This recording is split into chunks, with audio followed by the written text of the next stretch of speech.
Half day schools కదా, సాయంత్రానికి పిల్లలు ఏవో ఒక స్నాక్స్ కావాలని మారం చేస్తూ ఉంటారు. ప్రతి ఇంట్లోనూ ఉండే తలనొప్పే కదా. సింపుల్గా అయిపోయే స్నాక్స్లో ఒకటి చల్ల పునుగులు. చాలా చాలా సింపుల్గా చేసేయచ్చు, చాలా టేస్టీగా ఉంటాయి. బయట బండి మీద దొరికేలాగా ఫ్లఫీగా సాఫ్ట్గా ఉండే చల్ల పునుగుల్ని సింపుల్గా ఎలా తయారు చేసుకోవచ్చో చూపిస్తున్నాను. మీరు కూడా ఒకసారి ట్రై చేయండి. ఫస్ట్ ఒక కప్పు వరకు పుల్లగా చిక్కగా ఉన్న మజ్జిగ తీసుకోండి. ఇలా పుల్లటి మజ్జిగ తీసుకుంటే చల్ల పునుగులు చాలా బాగుంటాయి టేస్ట్.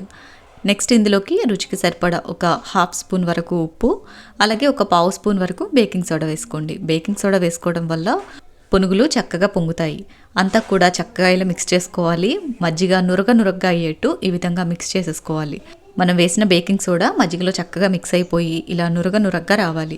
ఇలా వచ్చిన తర్వాత ఒక జల్లెడ పెట్టేసుకుని దీంట్లోకి మనం మజ్జిగని ఏ కప్పుతో అయితే కోల్చుకున్నామో అదే కప్పుతోటి 2 కప్పుల మైదా పిండి వేసుకోండి. నేను ఇక్కడ అచ్చంగా బయట తెచ్చే పునుగుల్లాగా ఉండాలి అని మొత్తం మైదా పిండితోటే చేస్తున్నాను.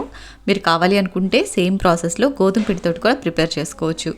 లేదా 1 కప్పు మైదా పిండి 1 కప్పు గోధుమ పిండి యూస్ చేసి కూడా ప్రిపేర్ చేసుకోవచ్చు. ఇలా పిండి మొత్తం కూడా జల్లించేసుకుని చక్కగా అంతా కూడా మిక్స్ చేసుకోవాలి. మనం వేసిన 1 కప్ మజ్జిగ అనేది దీనికి సరిపోదు. కొంచెంగా నీళ్లు వేసుకుంటూ పిండిని కలుపుకోవాలి. బోండాల పిండి ఎప్పుడు కూడా ఒకేసారి ఎక్కువ నీళ్లు పోసి కలుపుకోకూడదండి. ఫస్ట్ మజ్జిగతోటి కానీ పెరుగుతోటి కానీ మిక్స్ చేసుకుని ఆ తర్వాత కొద్దిగా నీళ్లు పోసుకుంటూ కలుపుకోవాలి. అప్పుడే మీకు పిండి అంతా కూడా ఉండలు లేకుండా పిండి నీట్గా కలుస్తుంది. మీరు గమనించే ఉంటారు, డైరెక్ట్గా మైదా పిండిలో నీళ్లు పోసి కలిపేటప్పుడు పిండి ముద్దలుగా ఉంటుంది. ఒకసారి ఇలా ఫస్ట్ మజ్జిగతోటి కలిపేసుకుని ఆ తర్వాత కొంచెం నీళ్లు పోసుకుంటూ కలుపుకున్నారంటే మాత్రం అసలు ఉండకట్టకుండా సాఫ్ట్గా వస్తుంది. చూడండి, పిండిని ఈ విధంగా బాగా బీట్ చేస్తూ కలుపుకోవాలి. మైసూర్ బోండాకి బీట్ చేసినట్టుగానే ఈ విధంగా బాగా బీట్ చేసుకోవాలి. కనీసం ఒక 5 నిమిషాల పాటు ఇలా కంటిన్యూగా బీట్ చేసుకుంటూ పిండిని సాఫ్ట్గా కలిపేసుకోవాలి. పిండి విధంగా చక్కగా బీట్ చేసుకుంటూ మిక్స్ చేసుకున్నారంటే మీరు ఎక్కువసేపు పిండిని మ్యారినేట్ చేయాల్సిన పని కూడా లేదు. జస్ట్ ఒక 10 నిమిషాల పాటు పక్కన పెట్టినా సరిపోతుంది. చూడండి, ఈ విధంగా బాగా బీట్ చేసుకోవాలి. ఇలా కంటిన్యూస్గా ఒక 5 నిమిషాల పాటు బీట్ చేసేసుకుని తర్వాత మూత పెట్టేసి ఒక 10 నిమిషాల పాటు పిండిని పక్కన పెట్టేసేయండి. పిండి కొంచెం ఫర్మేట్ అవుతుంది, బోండాలు చక్కగా పొంగి వస్తాయి. 10 నిమిషాల తర్వాత డీప్ ఫ్రైకి సరిపడా ఆయిల్ పెట్టుకుని ఆయిల్ బాగా వేడిగా ఉన్నప్పుడు ఈ విధంగా చిన్న పునుగుల్లాగా వేసేసుకోవాలి. పునుగులు మీరు ఇలా ఆయిల్లో డ్రాప్ చేయగానే అవి వెంటనే పైకి తేలాలి. అప్పుడే మీకు పునుగుల పిండి కరెక్ట్గా ఉన్నట్టు. అలా కాకుండా నూనెలో వేసిన పిండి అడుగు వెళ్ళిపోయి బాండీకి అతుక్కుపోతూ ఉందంటే పిండి చక్కగా ఫర్మేట్ అవ్వలేదని అర్థం. మీరు పిండిలో బేకింగ్ సోడా తక్కువ వేసినా, పిండిని ఎక్కువసేపు బీట్ చేయకపోయినా, ఎక్కువసేపు మ్యారినేట్ చేయకపోయినా ఇలాంటివి జరుగుతూ ఉంటాయి.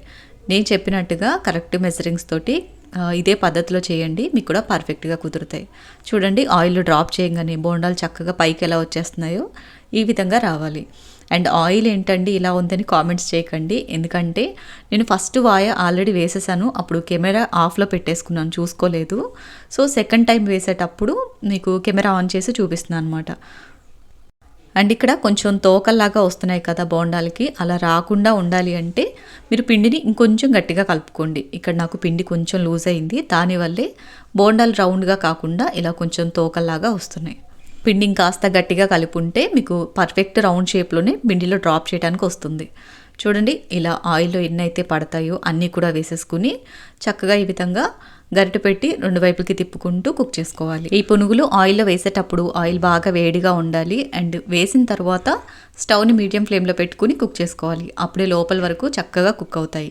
చూడండి, ఇలా మంచి కలర్లోకి టర్న్ అయిన తర్వాత ఆయిల్ నుంచి తీసేసుకోవడమే. చాలా టేస్టీగా ఉంటాయి. బయట మనం బండి మీద కొనుక్కునే చల్ల పునుగుల్లాగే ఉంటాయి. సింపుల్గా పల్లీ చట్నీ కాంబినేషన్లో చాలా టేస్టీగా ఉంటాయి. తప్పకుండా మీరు ట్రై చేయండి.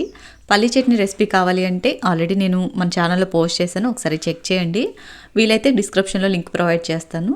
అండ్ ఈ రెసిపీ నచ్చితే లైక్ చేయండి. ఇలాంటి మరిన్ని ఇంట్రెస్టింగ్ వీడియోస్ని మిస్ అవ్వకుండా చూడాలి అనుకుంటే మినీ టీవీ రేణుస్ కిచెన్ ఛానల్ని సబ్స్క్రైబ్ చేసుకోండి.